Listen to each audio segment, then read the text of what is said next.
Hello সুপ্রিয় দাখিল পরীক্ষার্থী 2025 সকলের মাঝে আজও আমি তোমাদের মাঝে সমবেত। আমাদের সাজেশনটি ক্লাসে আয়োজিত, যেহেতু দাখিল পরীক্ষা 2025 অবশ্যই আমি মনে করি তোমরা ভালো করি, তোমার যেহেতু আমার সহযাত্রী ভালো করি পড়াশোনাটাই করিস, এতটুকুই প্রত্যাশা নিয়েও দাখিল পরীক্ষার্থী আমার হৃদয় নিগ্রহ থেকে ভালোবাসা। আমি তোমাদের মাঝে ধারাবাহিকতায় ক্লাসের আর শর্ট সাজেশনের আয়োজনের মধ্য দিয়ে আজ আমি তোমাদের মাঝে সাজেশনটি দেব, সেটা হচ্ছে কোরআন মাজিদ ও তাজবিদ। এই কোরআন মাজিদ ও তাজবিদ হচ্ছে কিন্তু সৃজনশীল, তোমরাও জানো। আর সৃজনশীলটি পড়তে গেলে তোমাদেরকে ব্যাপকভাবে পড়তে হবে বোর্ড বই। তোমরা বোর্ড বইটা অবশ্যই ভালো করে পড়বে। সেখান থেকে দেখা যাবে আয়াতের তাহকিক, আয়াতের তারকিব, আয়াতের তর্জমা এবং তোমরা হচ্ছে যে সংশ্লিষ্ট প্রশ্নগুলো থাকে এর যথাযথভাবে উত্তর করতে পারবে। আর যেহেতু আমি দিনের মধ্যে ক্লাস নিচ্ছি, এদের হয়তো একটু আলো আসতেছে, তোমরা আমার কথাটি অবশ্যই মনোযোগ দিয়ে শ্রবণ করবে, এতটুকুই আমার আশা। আর দ্বিতীয়ত হচ্ছে তোমরা যারা আমার এখনও এই পেজে এই চ্যানেলে নতুন, অবশ্যই তোমরা সাবস্ক্রাইব করে যুক্ত থাকবে আর একে অপরে জানিয়ে দেবে কে কোথা থেকে আমার সাজেশনটি ফলো করছো। সেই ক্ষেত্রে আমি তোমাদের মাঝে যে ইতিপূর্বে যে সাজেশনগুলো দিয়েছিলাম সেখান থেকে শতভাগ কমন ছিল, আশা করি তোমরাও পাবে 2025 সালের জন্য। আর এই সাজেশনটি পেয়ে অবশ্যই কিন্তু তোমরা হয়ে যাবে ধন্য। এজন্যে সাজেশনটি করতে হবে অবশ্যই গণ্য এবং মান্য। আসি কোরআন সাজেশন নিয়ে। যে কোরআনে দেখো প্রথমত হচ্ছে যে আমি সৃজনশীলের ক্ষেত্রে দেখো প্রথম পাঠ, আমি 1 নম্বর সিরিয়ালে পাঠ নিয়েছি প্রথম থেকে পঞ্চম, আয়াত দিয়েছি 1 থেকে 46 সূরাতুল বাকারা। 2 নম্বর পাঠ হচ্ছে ষষ্ঠ থেকে দশম, আয়াত 47 থেকে 86। 3 নম্বর পাঠ হচ্ছে 11 থেকে 15, আয়াত 87 থেকে 119। 4 হচ্ছে পাঠ হচ্ছে 17 থেকে 20, আয়াত হচ্ছে 140 থেকে 165। 5 নম্বর পাঠ হচ্ছে 26 থেকে 30, আয়াত 211 থেকে 235।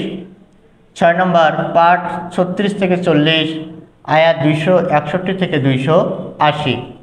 আর তোমাদের কিন্তু এই কোরআন বইটি সিলেবাসে 2টি সূরায় বিভক্ত, একটি হচ্ছে সূরাতুল বাকারা আর একটি হচ্ছে সূরাতুল ইমরান। এই সূরাতুল আল ইমরানের কিছু অংশ আমি দিয়ে দিছি।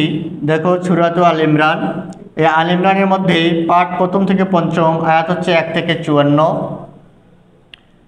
2 হচ্ছে পাঠ 11 থেকে 15, আয়াত 102 থেকে 148। 3 পাঠ হচ্ছে 16 থেকে 20, 149 থেকে 200। তাহলে এগুলোর মধ্যে তোমাদের কি থাকে? সৃজনশীল প্রশ্ন থাকে। তার ক্ষেত্রে তোমাদের মধ্যে কি আরেকটি আছে বিষয়, সেটা হচ্ছে নির্বাচিত অংশ। এই নির্বাচিত বিষয়ের মধ্যে তোমাদেরকে একটি প্রশ্নের অ্যান্সার করতে হয়। এই নির্বাচিত বিষয়ের মধ্যে দেখো আমি কয়েকটি দিয়েছি। এটা হচ্ছে দেখো মানব সৃষ্টি, জাদুর বিধান, দুর্নীতি, সুদ, পারস্পরিক লেনদেন, বাইতুল্লাহ ও আদর্শ মানুষের গুণাবলী। এগুলো হচ্ছে তোমাদের নির্বাচিত বিষয়সমূহ। আর তাজবিদ অংশ, তাজবিদ অংশ তোমরা যেহেতু মাদ্রাসার স্টুডেন্ট, সেহেতু তোমাদেরকে কি তাজবিদ অনুযায়ী কী করতে হয়? কোরআন পড়তে হয়। তোমরা অবশ্যই জেনেছ বা পড়েছ, যেটি আয়াতে আছে অরত্তিল কোরআনা তারতিলা, তোমরা তারতিলের সহিত কী করো? কোরআন তেলাওয়াত করো। তাহলে তোমাদের সাথে কি তাজবিদ অংশটা অবশ্যই কি জানা জরুরি। তাজবিদ অংশে প্রশ্ন থাকবে। সেই তাজবিদ অংশের মধ্যে দেখো আমি পাঠ দিয়েছি 1 নম্বর পাঠ 3, 4, 9, 11 নম্বর, 15, 16, 17 এই কয়েকটি পাঠ। আসলে তোমরা কি করবে? অবশ্যই পাঠগুলি ভালোভাবে অধ্যয়ন করবে। আর সৃজনশীল তোমাদেরকে অবশ্যই প্রশ্নগুলো কী করতে হবে? টাচ করতে হবে। এই টাচ করতে যা দেখা যায়, তোমরা যদি একটা প্রশ্ন বেশি লিখে ফেলাও, সময় পাও তোমার 18 মিনিট হয়তো 50 সেকেন্ড, এর মতো যদি তোমরা সময় যুগল বেশি অতিবাহিত করতে যাও, তাহলে তোমাদের জন্য পরবর্তী প্রশ্নটা অ্যান্সার টাচ করতে বা অ্যান্সার পরিপূর্ণ করতে কী হবে? সমস্যা দেখা দেবে। এই জন্য আমি চাই তোমরা মনোযোগ সহকারে বোর্ড বই ভালোভাবে পড়বে, সেই ক্ষেত্রে গাইড বইয়ের কিছু সন্ধান নেবে। আর বিশেষ করে আয়াতের তর্জমাগুলো পড়বে, দেখা যায় অনুধাবনমূলক। খ নম্বর প্রশ্নে তোমাদের কি থাকে, আয়াতের ব্যাখ্যামূলক অনুবাদ করতে বলা হয়। তোমরা অবশ্যই কী করবে, ব্যাখ্যামূলক অনুবাদগুলো অবশ্যই যথাযথভাবে পড়ে নেবে।